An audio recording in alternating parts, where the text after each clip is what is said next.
Hi, I'm Mike Beliveau, and today we're back out at Duelist Den. And our topic this week is going to be the other cavalry revolver of the late 19th century, Smith & Wesson's Schofield. Now, this is a replica, and this is an original. Now, this replica was made by Uberti, imported by Taylor's & Company. I've had it for quite a while. And I have to say, I do enjoy Schofields, but Schofields have quite a story to them, and I thought you might enjoy hearing it.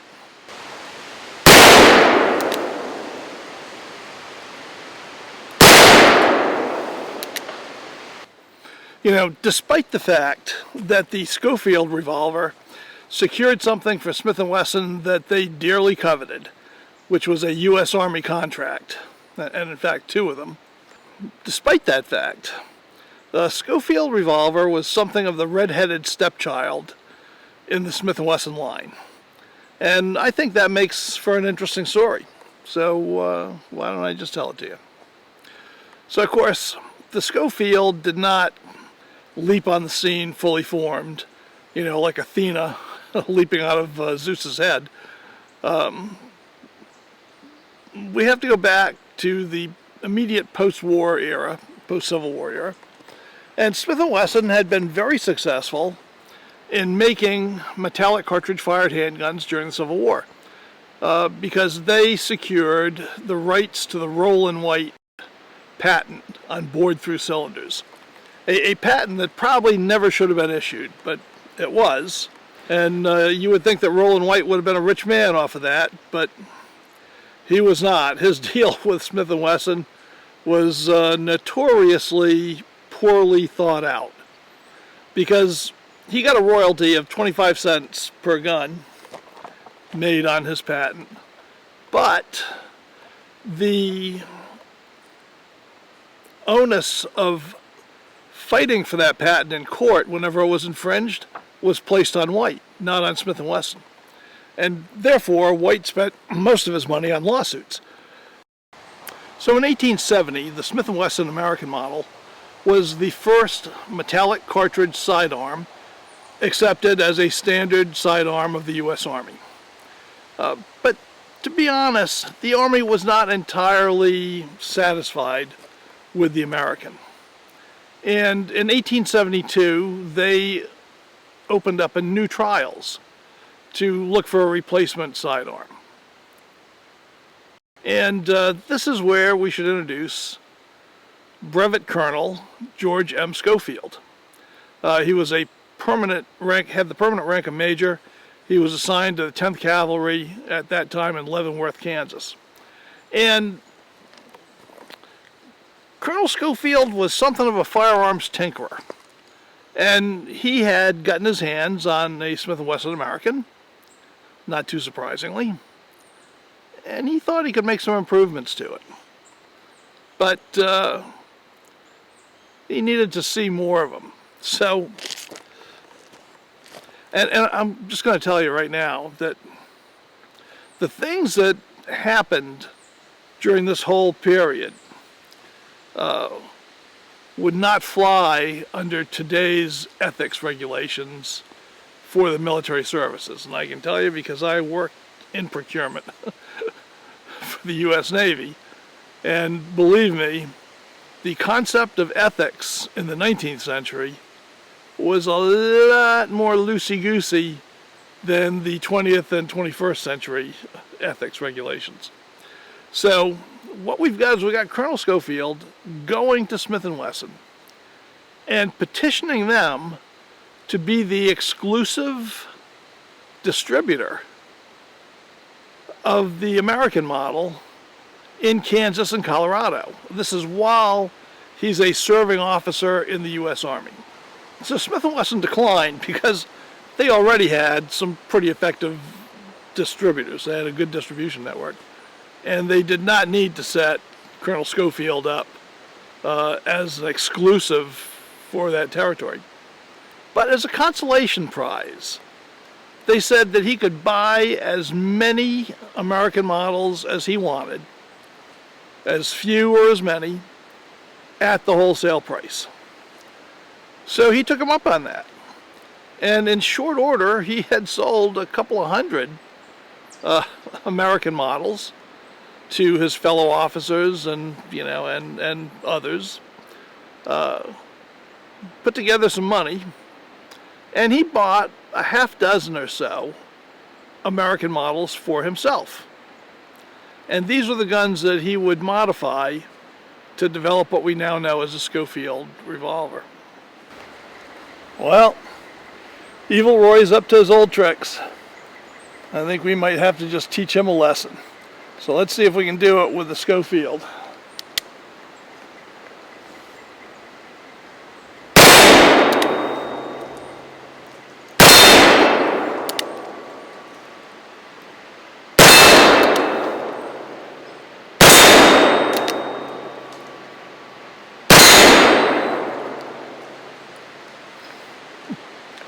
Well, I think he learned a thing or two.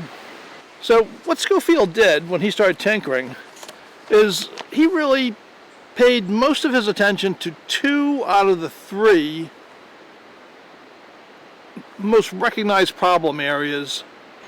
The first one is that the latch mechanism required 2 hands to open the gun. One hand on the grip and another hand on the top strap over the barrel on the latch to open it. And that was difficult if you were riding a horse, let's say, or in the heat of battle. So he wanted to address that. That was a primary concern.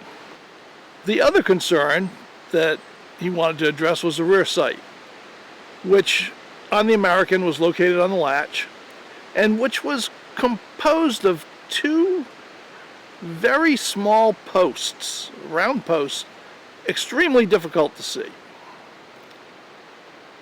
So he wanted to improve that rear sight. Now the third problem area was one he really did not make much headway with, in my opinion, which is that the cylinder was complicated to remove from the gun for cleaning. And on the Schofield, you still need screwdrivers to do that, so he got nowhere with that. But those other 2 things he was going to work on, and he done good. So it's no secret, I don't think, that Schofield designed an improved latch, right, that was hinged on the frame, as opposed to being up on top of the barrel. So now you could open the gun with one hand and load it. Now, how easy that was to do on a galloping horse, I honestly can't say because I've not tried it. But something tells me in practical terms that may not have mattered all that much. But I don't know, because I'm not a mounted rider, I'm not in the cav. But it is definitely an improvement. I mean, I prefer using the Schofield latch to using the standard Smith & Wesson latch. All right, as a top break revolver, the Smith & Wesson Schofield loads completely differently than the Colt, obviously. So first we'll put it on the safety notch, pull the hammer back till it clicks. Then the latch goes back with a thumb, the gun opens up.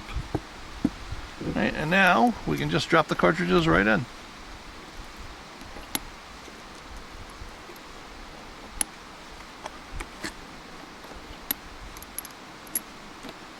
Now I am only going to load 5, and I'll explain why. So let's close it up. Latch closes.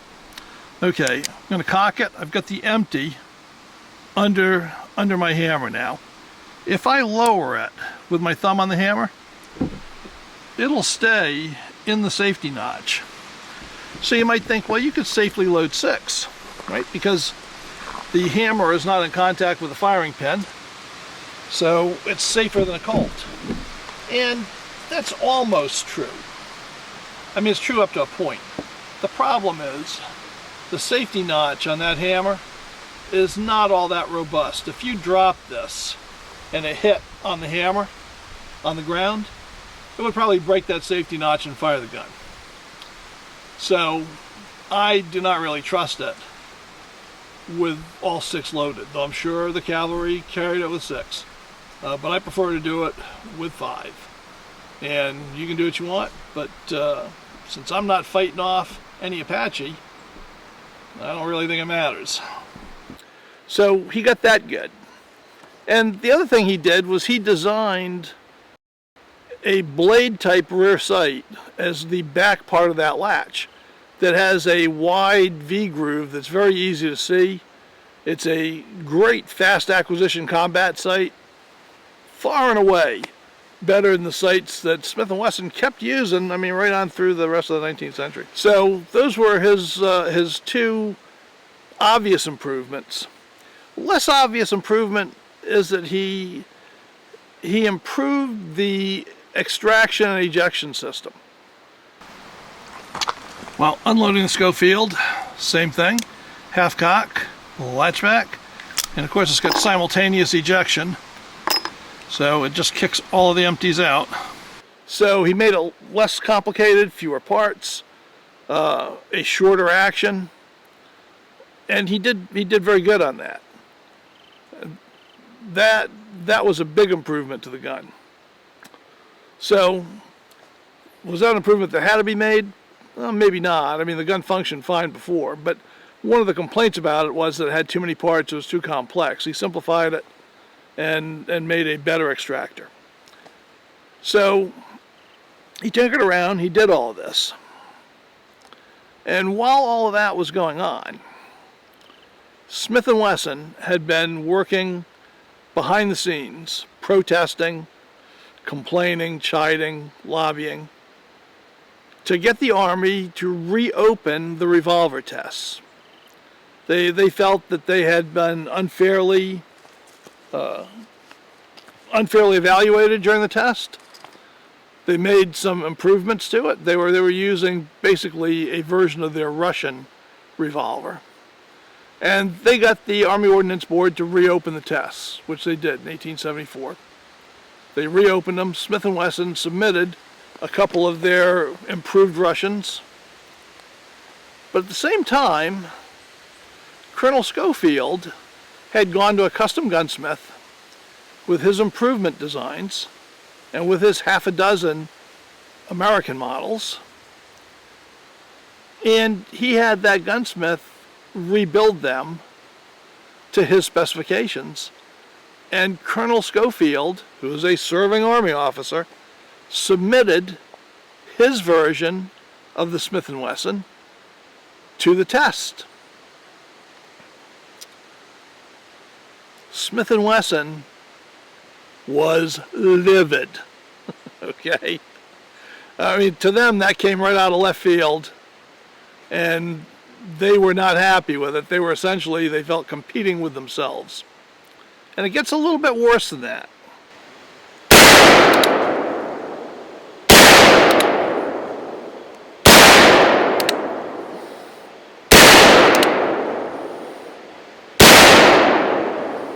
At the time of the new trials, the chief of the Army Board of Ordnance was none other than General John Schofield, the brother of Colonel George Schofield.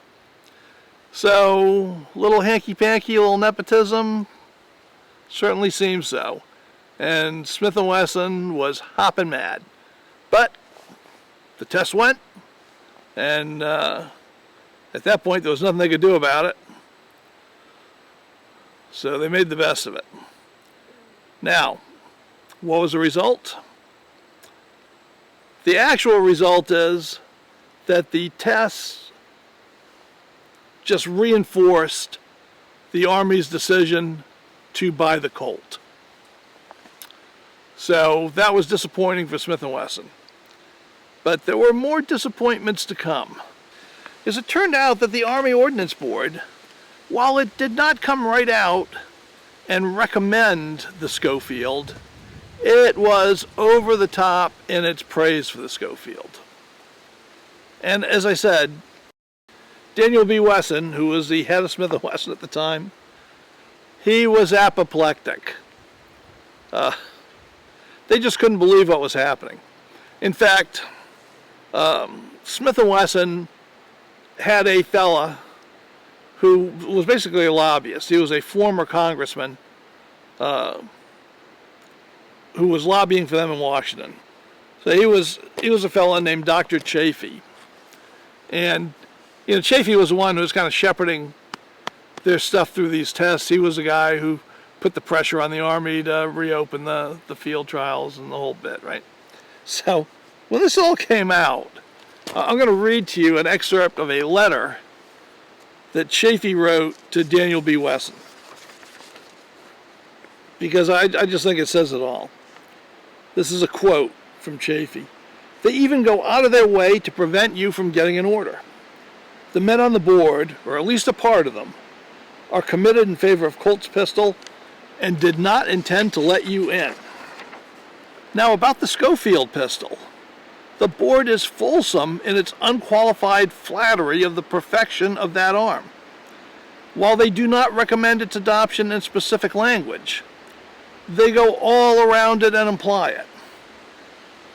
Now mind you, the only serious fault found in your pistol, the Smith & Wesson, is that the comb of the hammer was too short and allowed the thumb of the operator to slip off. But Schofield's pistol has exactly the same hammer, and no fault was found with his pistol. I mean, you can almost feel Chafee's indignation jumping off of the page at how Smith & Wesson got slapped out, and the Schofield revolver, which is, to all intents and purposes, virtually the same gun that they submitted under the Smith & Wesson logo, is being called the greatest thing since sliced bread.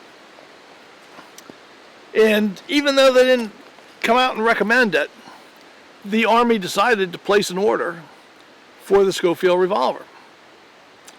And of course now the difficulty is George Schofield can't produce that revolver because he doesn't have a factory. So the Army's got to go to Smith & Wesson for it. And Smith & Wesson, though they hate the idea, they do want the contract, so they're going to agree to make it.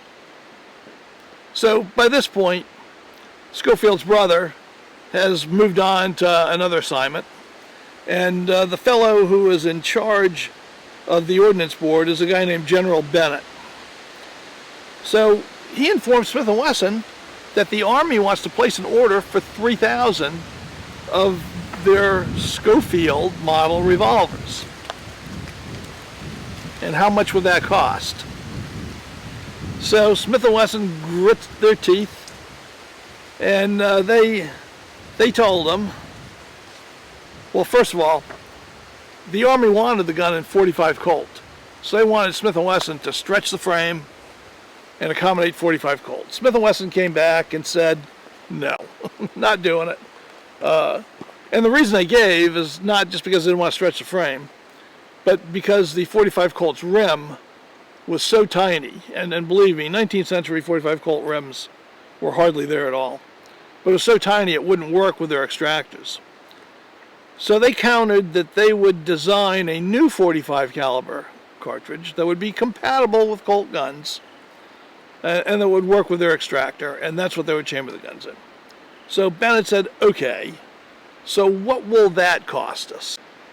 So Smith & Wesson went to their engineers and worked it all up, and they came back and they said $13 a revolver. So Bennett said, well, that's a good price.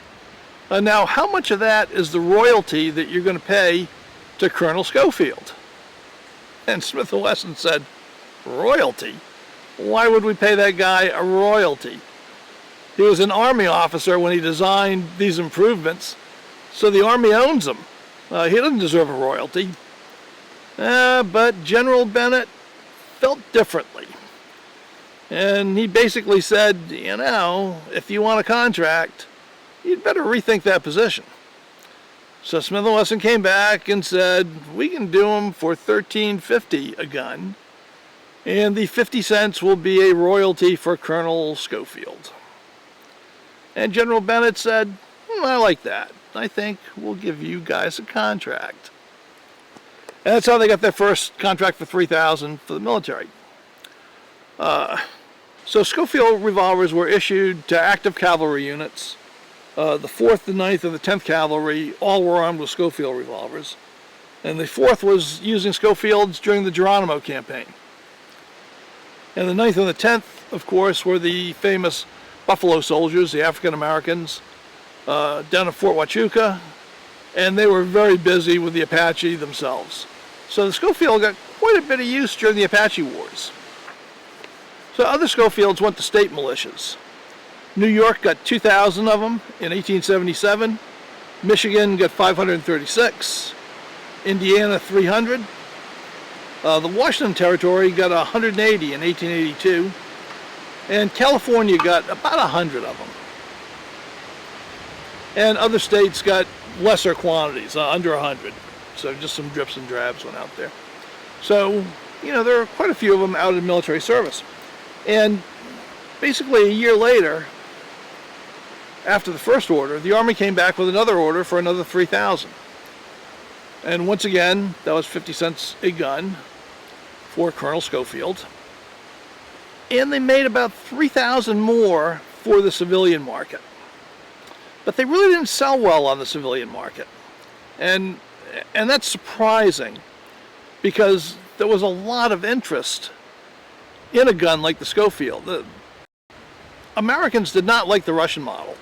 They didn't like that wacky finger extension on the trigger guard.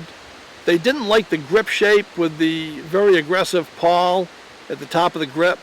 It was uncomfortable to shoot, made it harder to cock the gun. There was a lot they didn't like about the Russian, and the Russians did not sell that well in the civilian market. They liked the older American-style grip, and there was a big hunger for the Schofield. Now, originally, Schofield was sold on the civilian market, though it really seemed like Smith & Wesson did not work hard to promote it on the civilian market, but there were some sold. Out of the original factory production, and then later on in the century, quite a few of the guns were surplused, and they were bought by firms like Bannerman and a couple of others, and they would often be cut down to 5-inch barrels, and they would be nickeled and then sold to civilians. So, and they seemed to sell quite well when they were sold. And there were some fairly famous people who really liked them, so you would have thought that this would have sold better on the civilian market. So Schofield revolvers were favorites of the James gang, with Frank having serial number 3444 and 5476. So it's kind of interesting. Frank liked Schofields, and he liked 1875 Remingtons. He had a couple of those. And Cole Younger also had a Schofield, and of course Jesse James had a Schofield, and he was famously shot with another Schofield when he was assassinated by Bob Ford. So quite a bit of Schofield association with the most famous outlaws of the West.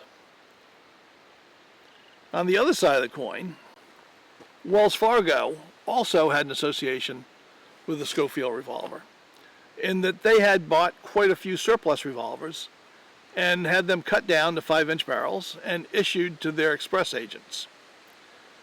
And the problem with Wells Fargo Schofields is a lot of them are faked, because that provenance of Wells Fargo adds a good bit of value to the gun. So fakes have become a problem. It seems like all the authentic Wells Fargo Schofields have serial numbers below 6,000. So should you find one on the market, be sure to check that out.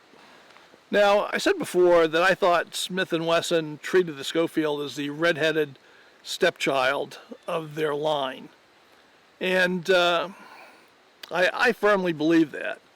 There was a great deal of resentment at Smith & Wesson for Schofield. They did not like having to pay him his 50-cent royalty, first of all. They felt that he acted unethically by colluding with his brother to cut them out of, basically, their Russian gun out of the trials in favor of his gun. So there were a lot of things they didn't like about it. But they did like those contracts. Now, they got the 2 government contracts for $3,000 each. And in addition to that, they made 3,025 guns during that same period for the civilian market. Didn't sell well on the civilian market.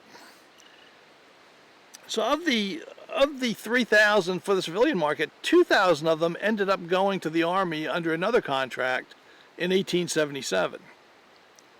And 500 more were sold to the Treasury Department, where their internal revenue agents used them in their battles with moonshiners in North Carolina.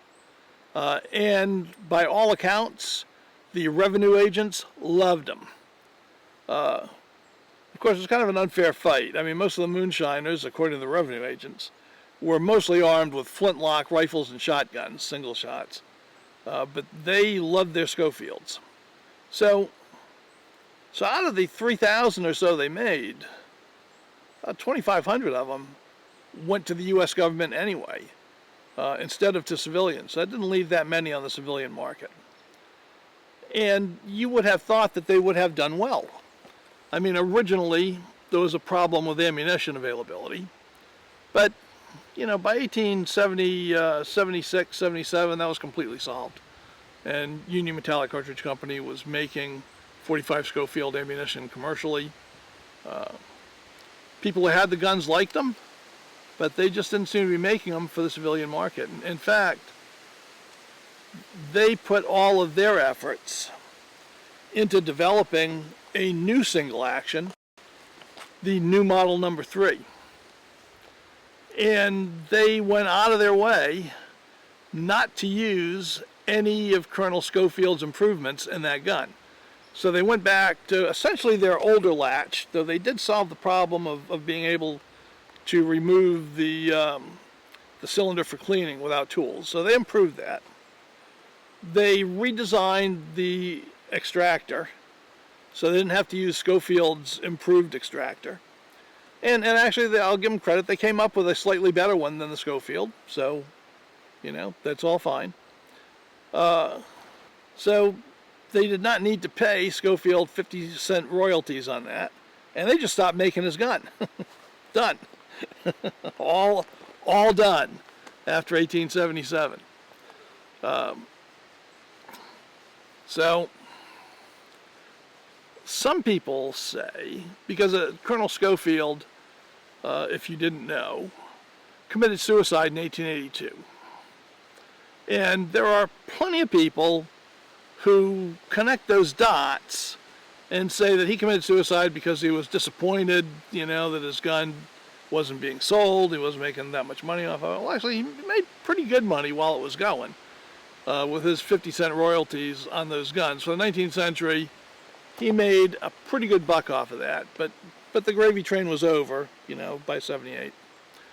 But that's not why he killed himself. The reason he killed himself is because he was suffering from locomotor ataxia, which is basically a form of syphilis that attacks your spinal column and your nervous system.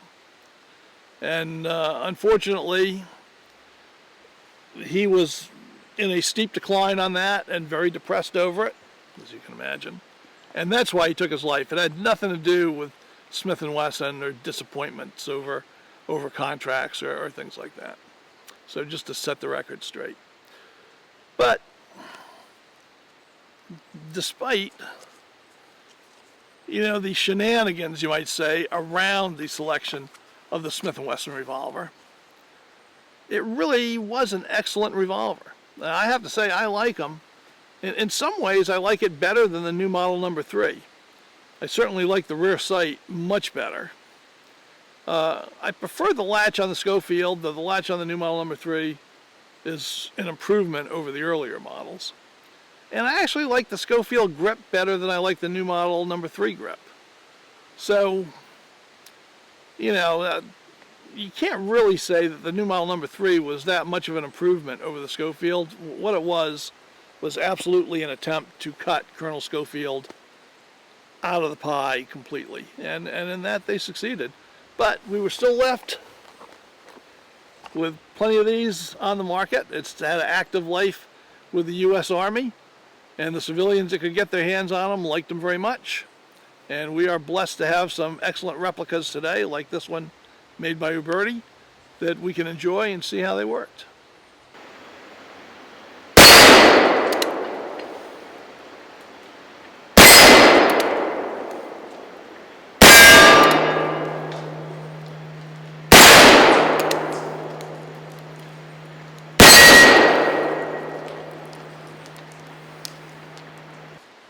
So that's our story for this week.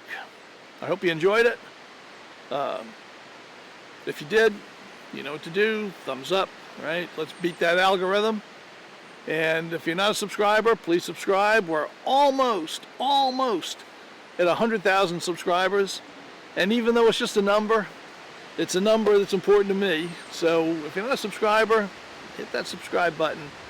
And don't miss out on anything else that's coming up. And I will see you all again next week. Until then, bye.